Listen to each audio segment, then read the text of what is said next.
The drawing clinic grew out of a residency that Cassie and I had here in Studio 12. And the residency was about us being able to explore a collaboration. And part of that residency was to have an outreach day with other members of the group or with the public. And so we thought, we're drawing, and obviously we're two drawers coming together, and we thought we would just love to talk about drawing with people. It's what we love to do.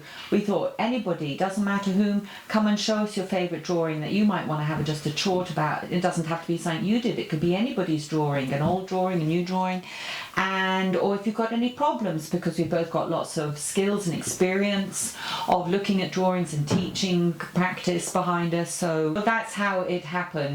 So, colleagues came, and so they had an appointment and they would meet us, and we would look at, maybe some colleagues only brought one drawing or lots of drawings, or they brought other problems with them. They were on MA courses and they wanted to try and work out some exercises to address a certain problem, solution, etc. Other colleagues were going on a residency, so they needed to just refresh themselves and have some ideas. She was going up to the Arctic, and so that, how do you draw in the cold?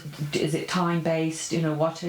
How can you explore your environment through drawing methods, etc. So we've done the drawing clinic, and it's a thing now, and people come for the chat. So this is called Dear Me.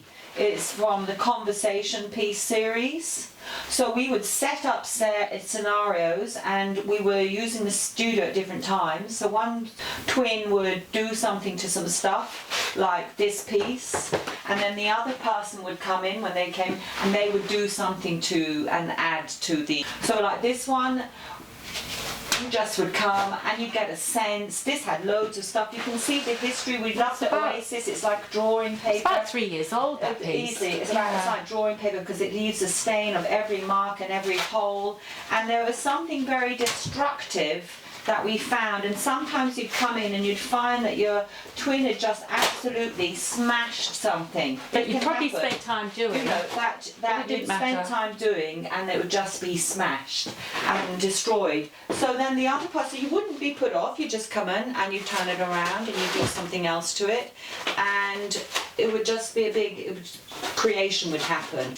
There's a whole strain of research that uses twin dynamic to solve.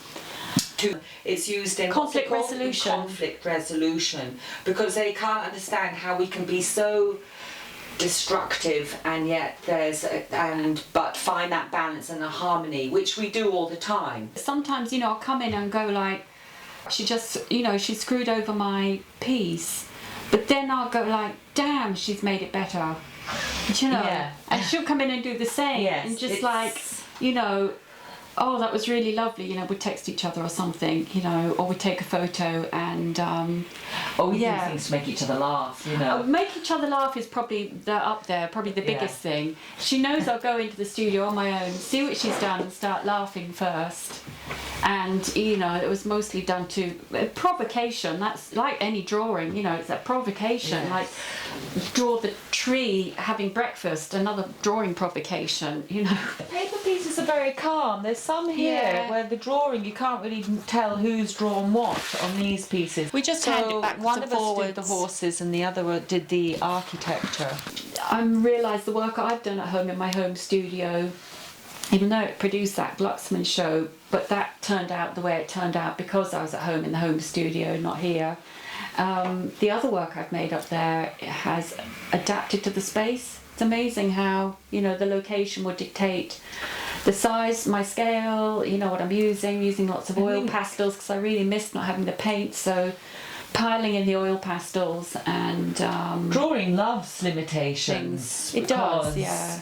So what? Yeah. There's always a way. Draw on anything, anywhere, with anything, off-grid. I think that's what I like about drawing.